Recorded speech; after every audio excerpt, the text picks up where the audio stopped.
Blessed with sublime talent developed in the streets of Buenos Aires, Diego Maradona was just about to change the rules of the game. The youngster showed promise with the ball from an early age. His passion and skills for football got him to debut in professional soccer just when he was 16, and the World Cup win of 1986 being the pinnacle of his triumphs. In the business world, there are many rags to riches success stories.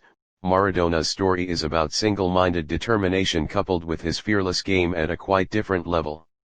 Watching him live dribbling the ball was believed to be a pilgrimage for the fans. Standing 5 feet 5 inches, Maradona did not tower over the opposition, yet, because his physical stature gave him a low center of gravity, he could maneuver brilliantly and the sudden spurt to take on his opponents by surprise.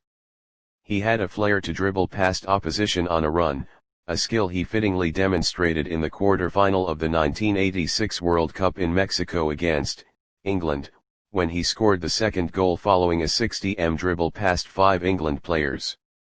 This goal was eventually voted the goal of the century by FIFA.com voters in 2002. Nothing seemed to matter for him.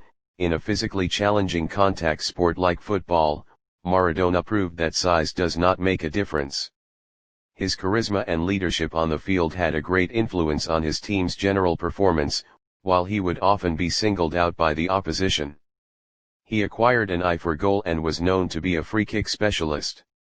A gifted genius, Maradona was given the nickname El Pibe de Oro, the Golden Kid, a name that stuck with him throughout his career. The hand of God. The goal in the game became an international fiasco in World Cup history. The goal stood, much to the wrath of the English players. The match was played with the background of the Falklands War between Argentina and the United Kingdom. Replays revealed that the first goal was scored by striking the ball with his hand. Maradona described it as a little with the head of Maradona and a little with the hand of God.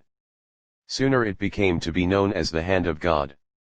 It was on August 22, 2005, Maradona acknowledged on his television show that he had hit the ball with his hand deliberately, and no contact with his head was made. That moment he knew the goal was illegitimate. England's striker Gary Lineker conceded, "When Diego scored that second goal against us, I felt like applauding. I'd never felt like that before, but it's true, and not just because it was such an important game. It was impossible to score such a beautiful goal. He's the greatest player of all time, by a long way. A genuine phenomenon."